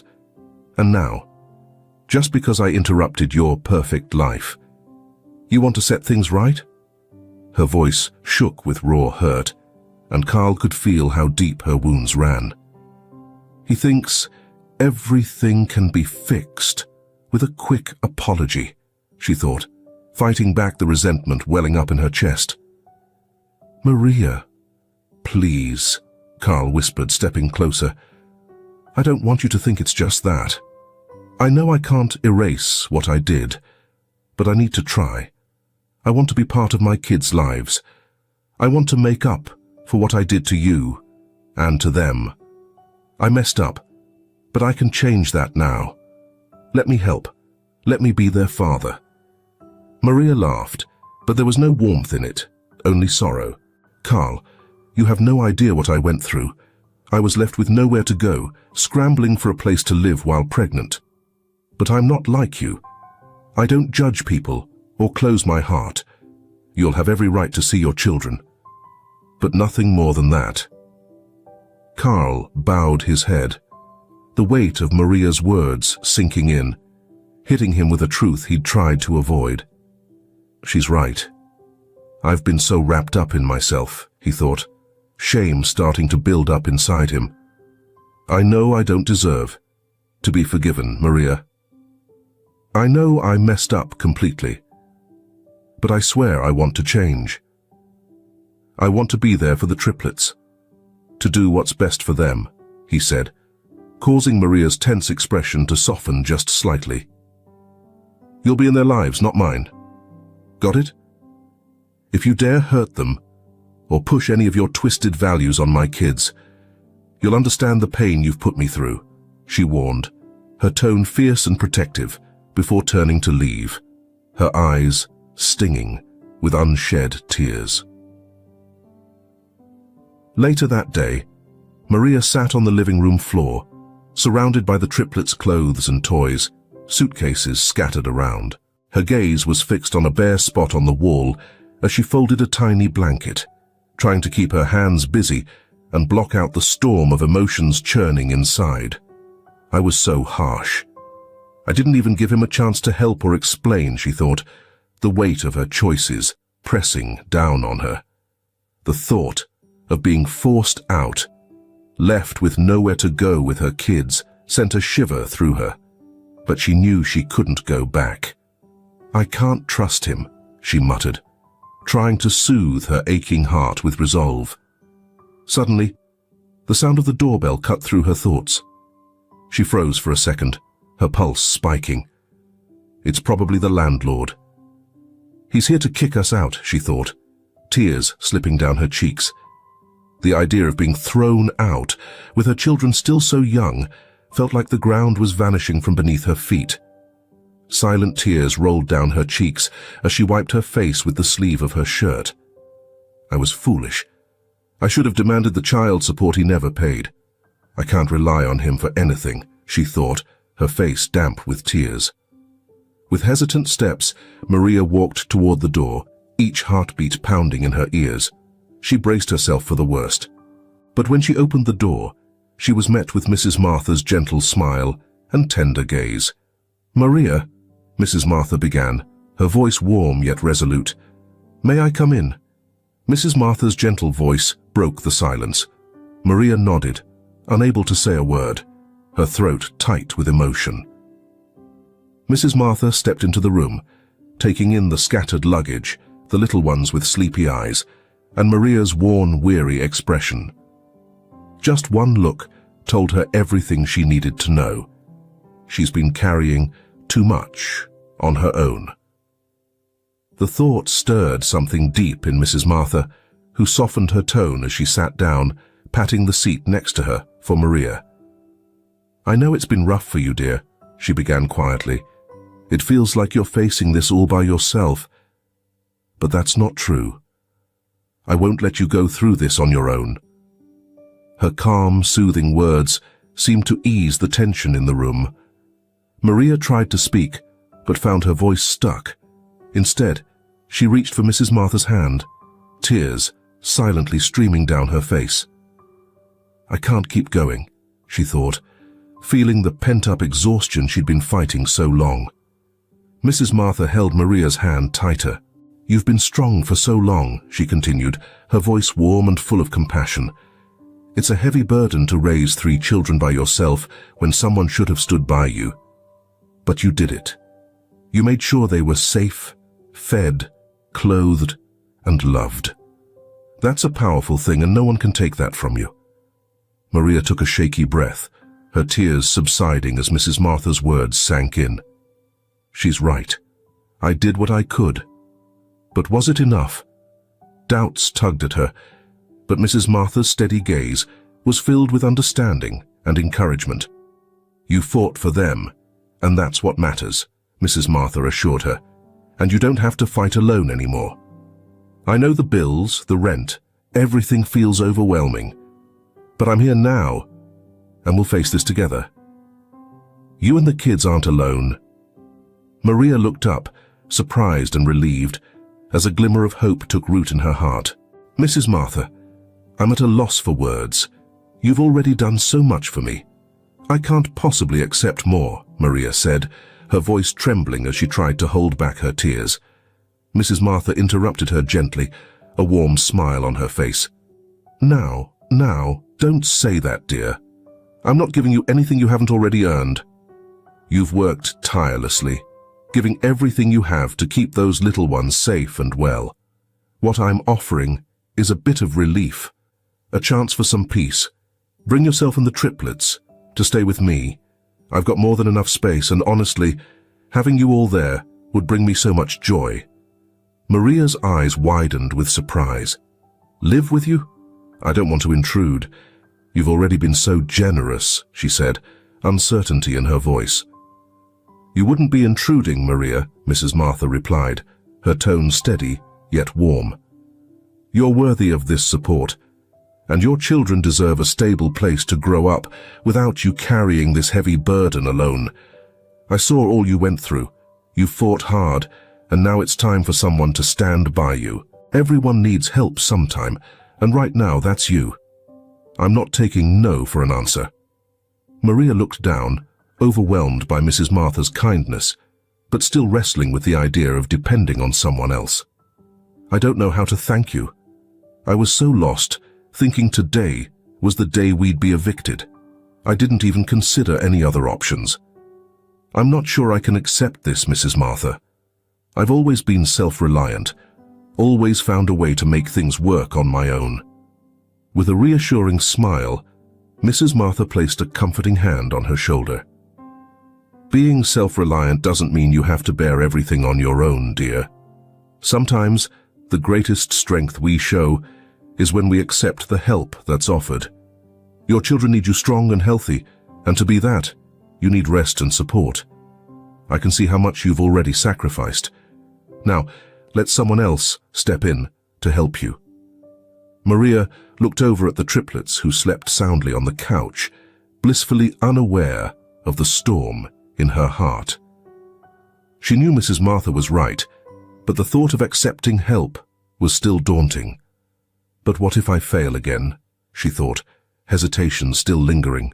Maria, Mrs. Martha said softly, yet with a strength in her voice that was unshakable. From the day I met you, I've seen how resilient you are.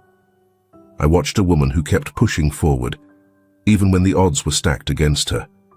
I understand that accepting help can feel uncomfortable, but please know it's not a weakness. It means you're prioritizing what's best for your kids, and that's what makes you an incredible mom.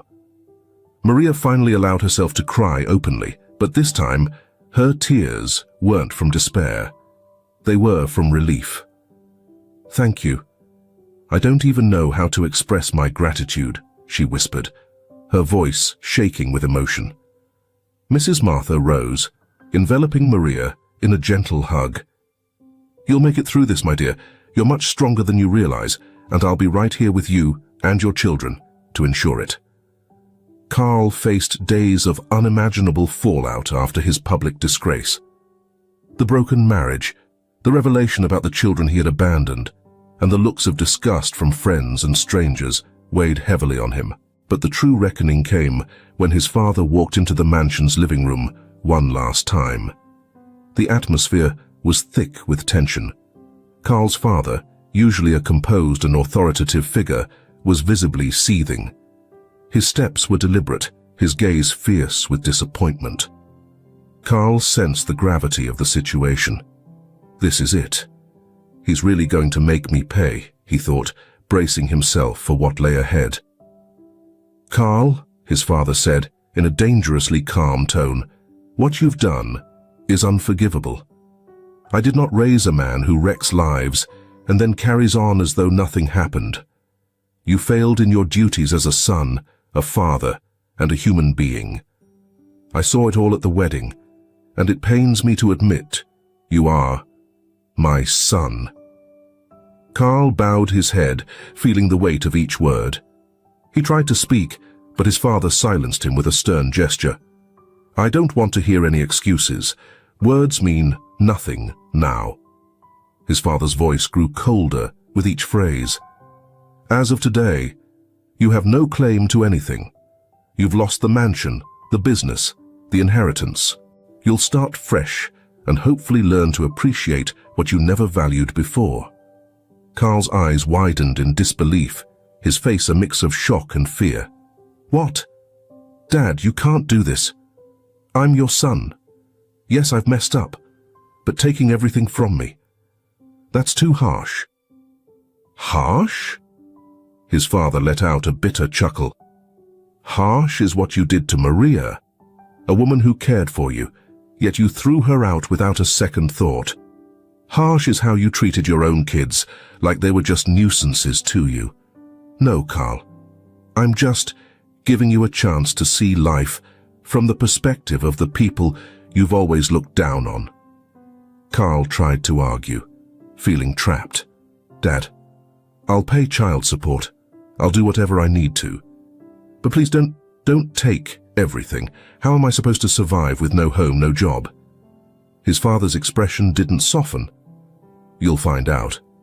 Starting tomorrow, you'll be working at the company, not as the boss, but as a janitor.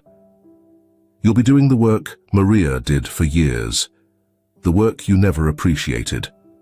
You'll clean floors, tidy up rooms, and you'll see what it's like to be treated as less than, just like you treated others." Carl felt his heart drop, a cold dread settling over him. A janitor? Me? "Dad, come on.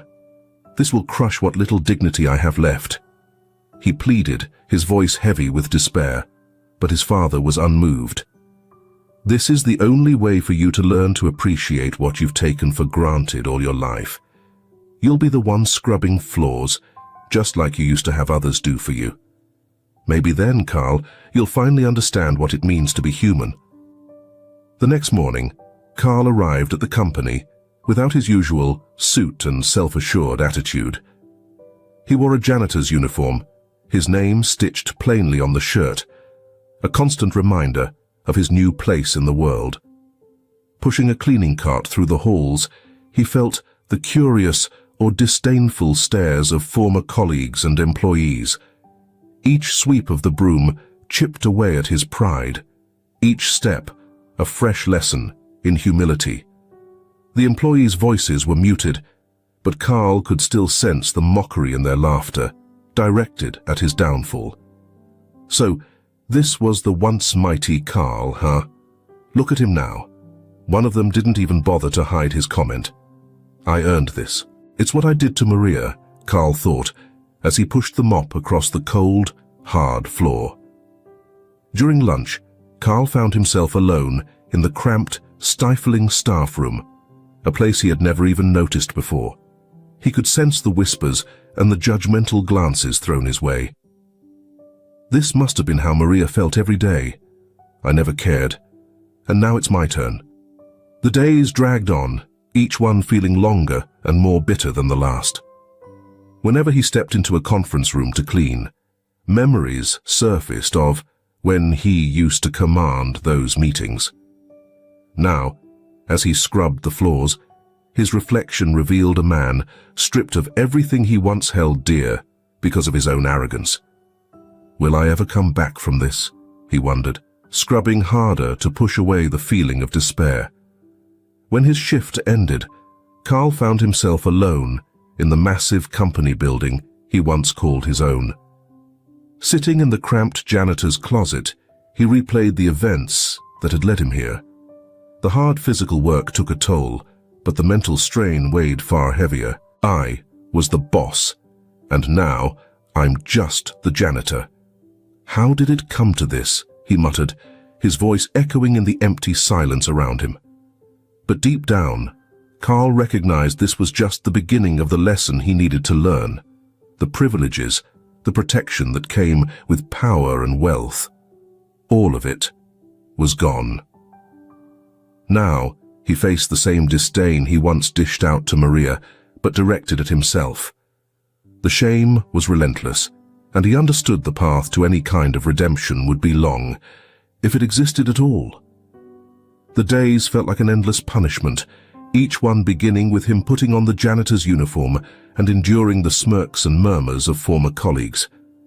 "I did this to myself," he thought, polishing the spotless floors of what was once his domain. Yet, buried beneath the daily humiliation, one thought gnawed at him more than anything. Maria. Since the day everything fell apart, he hadn't been able to stop thinking about her and the triplets. What happened to her? Is she okay? Are the babies safe? The questions haunted him, and the guilt dug deep into his soul. Carl knew he'd let Maria down, but now the urge to see her, to try to make things right, grew stronger each day. One quiet afternoon at work, as he was tidying up an empty meeting room, he made up his mind. I have to see her. I have to talk to Maria. He dropped the mop, pulled out his phone, and tried calling her several times, each attempt leaving his heart pounding harder. But every call went unanswered. She doesn't want to hear from me, he thought, a tightness forming in his throat. But I need to find her. I need to see my kids. Not sure where else to look, Carl decided to try Maria's last known address, where she'd been living alone with the triplets until she was forced out for falling behind on rent. He walked the streets, feeling the weight of each step as he thought back on his mistakes. I left her alone with 3 kids to raise. What kind of man does that? When he arrived at the small building Maria had called home, he climbed the steps, his heart racing. He knocked, but there was only silence. He tried again, but no answer came. The place looked abandoned, as if no one had been there in weeks. She's gone, he realized, his panic rising. Where could she have gone? People don't just vanish. He asked around, and only one elderly neighbor had anything to offer. She recalled seeing Maria leave with her children and some luggage a few weeks ago. Maybe she found somewhere new, the neighbor said. Could she still close by? The words didn't ease Carl's worry. Instead, they only heightened his dread. I have to find her, he whispered to himself as he walked down the steps, his mind racing. What if she went far away? What if she doesn't want me around at all? The thoughts tormented him, the reality of losing her and his kids weighing heavily on him. Standing on the sidewalk, he gazed out, feeling the full weight of his choices pressing down on him. Meanwhile, at Lady Martha's home, the days were growing gentler for Maria. Although she carried scars from past struggles, the warm atmosphere, Martha's kindness, and the triplets' laughter were slowly sparking a new hope within her. One peaceful afternoon, while the kids were napping, Maria decided to do something she hadn't done in ages: bake a cake. Moving into her new place, she had pushed away simple joys like this, but now it felt like the perfect way to break free from the stress still lingering in her life. As she worked in the cozy kitchen, the sweet, comforting scent of vanilla filled the air, bringing back memories of simpler times when her biggest worries seemed so much smaller. Martha entered the kitchen after the cake had finished baking and had come out of the oven golden and just right. "Oh my goodness, Maria, this looks amazing," Martha said, smiling. "You never mentioned you were such a great baker." Maria chuckled softly. "It's something I used to love doing before, but with everything that happened, I never thought about getting back into it." Martha took a piece, and as she tasted it, her eyes lit up with surprise. "Maria, this is incredible. You really have a gift," Martha praised, her eyes sparking with a new idea. "You know, honey, you should think about starting a bakery." Maria blinked, startled by the suggestion. A bakery of her own. After all she had been through, the thought of starting something brand new felt distant, almost unreal. Could I really do it? She wondered aloud, still uncertain. "I don't know, Martha. Opening a business is a big commitment." "Yes, it's a big step," Martha said, meeting her gaze. "But look at all you've been through. You've overcome so much, Maria. Now's the time to build something for yourself and your kids. This cake is just the beginning. I truly believe if you go for this, you'll do amazing." Martha placed a reassuring hand on Maria's shoulder, encouraging her. "You have the talent and the courage. All you're missing is believing in yourself." Martha's words stayed with Maria for days, echoing in her mind. Maybe I really can do this, she thought, starting to imagine the possibilities of opening her own bakery. With Martha's constant support and brainstorming sessions, Maria soon began experimenting with new recipes and selling her first cakes. Success came quickly, and before she knew it, she was swamped with orders. As the months rolled by, Maria's little business blossomed beyond what she had ever imagined. Orders for cakes, pies, and pastries kept rolling in, and she often found herself marveling. I never dreamed I'd be here. As she quietly put together the wedding cake, Maria couldn't help but talk to herself, lost in thought. That afternoon, a new order came in. This one was for a delivery near Carl's workplace. Her stomach tightened for a second when she heard where it was, but she reminded herself that turning down orders wasn't an option. I'm stronger now, she reassured herself. I can handle this. Once everything was set, she packed up the cake and headed to the address. As she neared the building, her heart began to race. Equal parts, nerves and curiosity. She hadn't seen Carl since the divorce, and she wasn't sure what she'd find. But as she came closer, something made her stop. Across the street, she spotted someone familiar. There was Carl, dressed in a janitor's uniform, sweeping the sidewalk. Shock washed over her.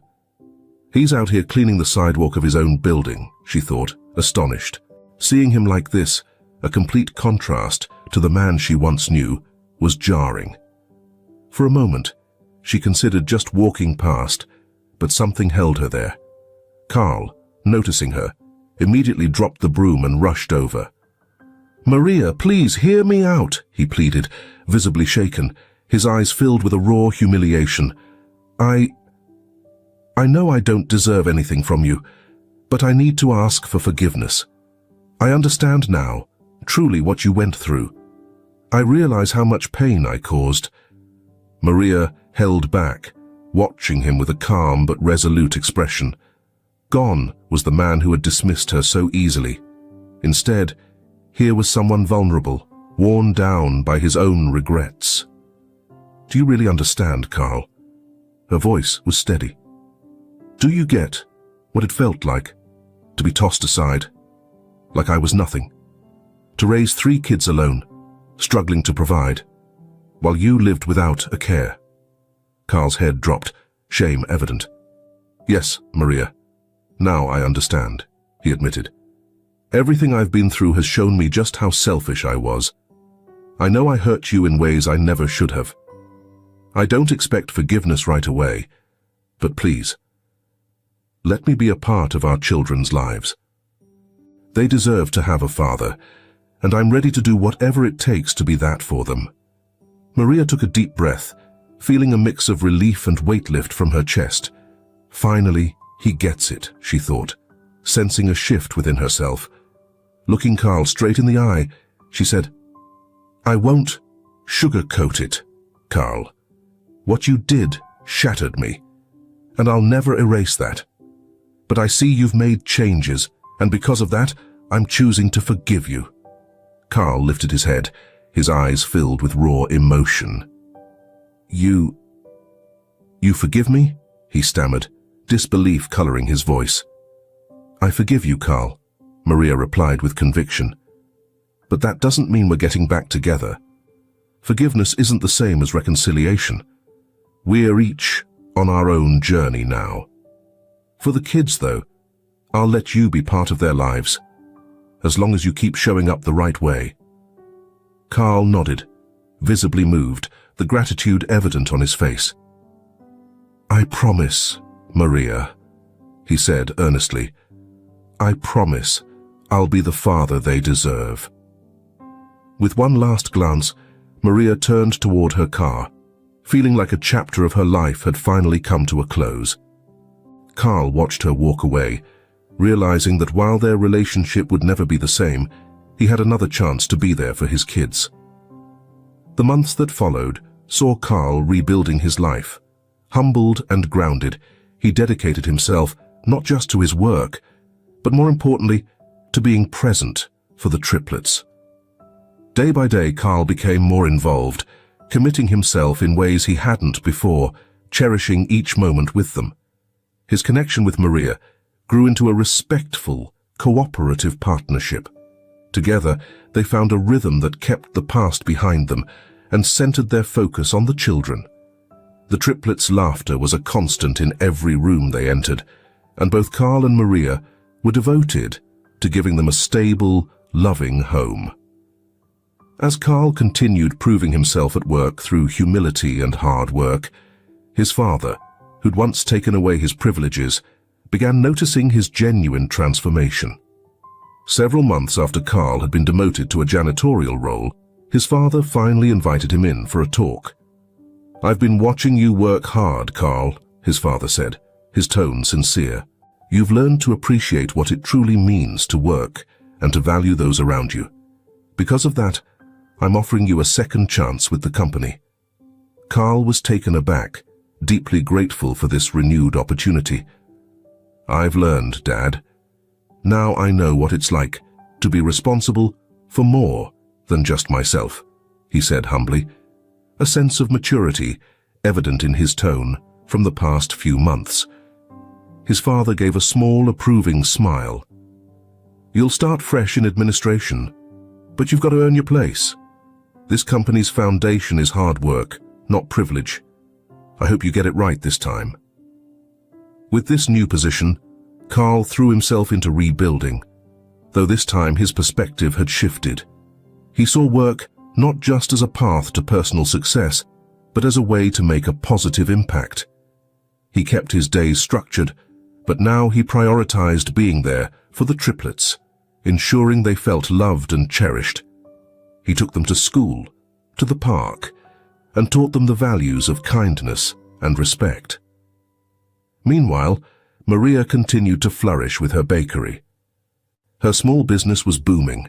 Now, with 2 locations, she could hardly keep up with demand. But the fulfillment was undeniable. She had created a life of purpose through her own hard work. Every time she looked at the triplets, she was reminded that every bit of it was worthwhile. And, as Maria grew her business, Mrs. Martha remained a constant support in her life, a second mother and a devoted grandmother to the triplets, always around for childcare and wise counsel. Martha had been a steady anchor for Maria through her hardest days. One peaceful afternoon, as they worked together in the bakery's kitchen, Martha watched Maria put the finishing touches on a custom cake for a big event. Maria's skill always amazed her, but what moved her most was seeing how far Maria had come. "I told you, sweetheart," Martha said, her face glowing with pride. "You made it. Look at all you've created.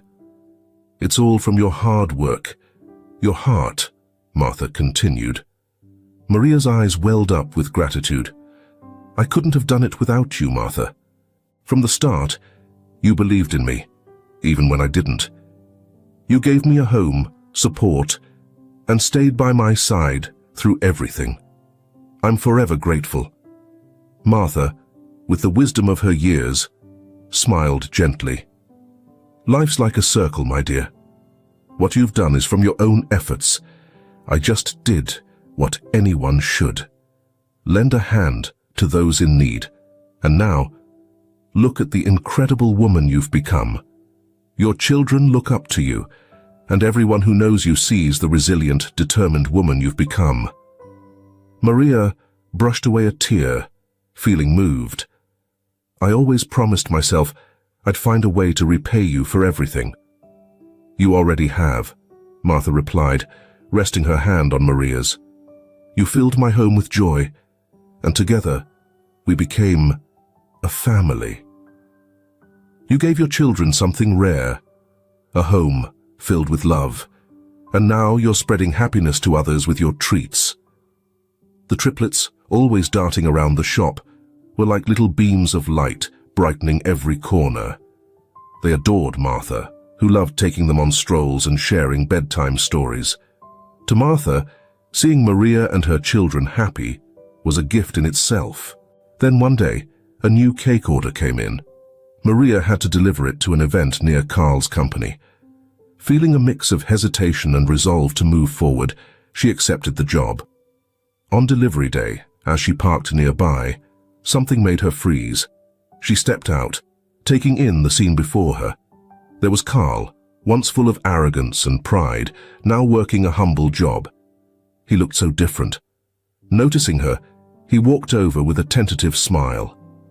"Maria," he said, looking surprised. "I didn't expect to see you here." She returned his smile, emotions swirling within her.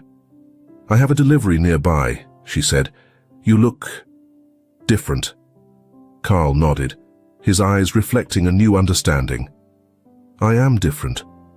After everything I've learned a lot. All I want now is to be a good father and live honestly." Maria saw the honesty in his gaze. "You are a good father, Carl. The boys love you, and I can see you've changed. I'm glad to see it," she replied. They stood quietly, sharing a moment without the need for words. Carl asked for nothing more.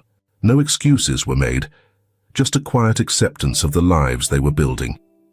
Later that evening, Maria sat with Martha and reflected on how much had changed. "He finally understands," she said thoughtfully. "And that's all that truly matters, dear," Martha replied, with a smile. The journey to understanding was a long one, but the most important thing was that he arrived. Over time, life adjusted to a new normal. Maria continued growing her bakery, Martha stayed close by her side, and Carl remained a devoted father. Despite the fact that their romance would never blossom again, they managed to coexist peacefully because of their shared love for their children. As the sun dipped below the horizon, casting warm hues of orange and pink, the triplets played freely in the backyard, their laughter filling the air like sweet little melodies. The soft grass underfoot and the gentle breeze on their faces made for a simple yet meaningful moment for Carl and Maria, who watched from afar. For both parents, witnessing their children's carefree play, unburdened by life's troubles, was the greatest gift after all they'd endured. Maria, settled in a rocking chair on Martha's porch, felt a peace she hadn't known in years. With a serene smile, she watched the boys, her thoughts drifting between memories of the past and contentment in the present. "We did it," she thought, rocking slowly, the chair's rhythm a soft backdrop to her children's laughter. Against all odds, despite the pain and humiliation, I gave them the life they deserved. She knew her journey had been tough, filled with obstacles, tears, and countless sleepless nights caring for her boys, but every hardship had been worth it. It had been challenging but necessary, and she felt at peace with her choices. Maria was no longer the woman who'd been humiliated and abandoned. She was a strong mother, a thriving businesswoman who'd rebuilt her life for herself and her children. Across the yard, Carl watched his sons as they ran, their laughter filling a void he'd long carried. With a more grounded perspective, he saw the value in these quiet, everyday moments. Gone was the man who once cared only about status and wealth. He'd learned, through humility and hardship, that the true value of life lay in simplicity. It was in the unconditional love his children held for him and the respect he had finally earned back from Maria. Carl couldn't believe how much he'd overlooked, realizing the choices that had led him down such a challenging path. Now, as he looked at his triplets' bright, cheerful faces, he finally grasped the real lesson of his journey. "It doesn't matter what I lost," he whispered to himself, feeling tears form, "but what I've found." His heart was no longer weighed down by regrets, but filled with gratitude. A second chance to be a better father and to play a real part in his children's lives. Maria's faith in him had given him the strength to keep moving forward. From across the yard, they exchanged a glance, not as lovers, but as parents who'd come to a place of mutual respect, understanding, and peace for the sake of their kids. Martha, observing quietly from the window, smiled to herself. Things turned out all right in the end, she thought, satisfied. She knew that Carl and Maria still had plenty of learning to do, but the path they were now on was lighter, more hopeful than the one they'd left behind. She'd helped Maria through the darkest days, and seeing the harmony between them now, Martha was sure that the future looked promising, for everyone involved. As the sky transitioned into evening and the first stars began to appear, the children, full of joy, ran around the yard, blissfully unaware of the struggles that had shaped the lives around them. For Maria and Carl, there was no longer a need to dwell on the past. The scars would always be there, yes, but they were reminders of how far they had come and how much they'd grown. Together, they had endured, evolved, and most importantly, each found a place of peace within themselves. As the day came to a close and stars began to fill the night sky, Maria took one last look at the triplets before calling them inside for dinner. They're safe and happy. That's what counts now, she thought, content with the life she'd rebuilt for her family. If this story touched you, please like this video and subscribe to our channel. Your support encourages us to bring inspiring stories to you every day. Don't miss out on the next heartwarming narrative we have in store. We're grateful to have you with us. Now, you can click the links appearing on your screen. We've selected a collection just for you, filled with valuable stories and endless entertainment. See you there.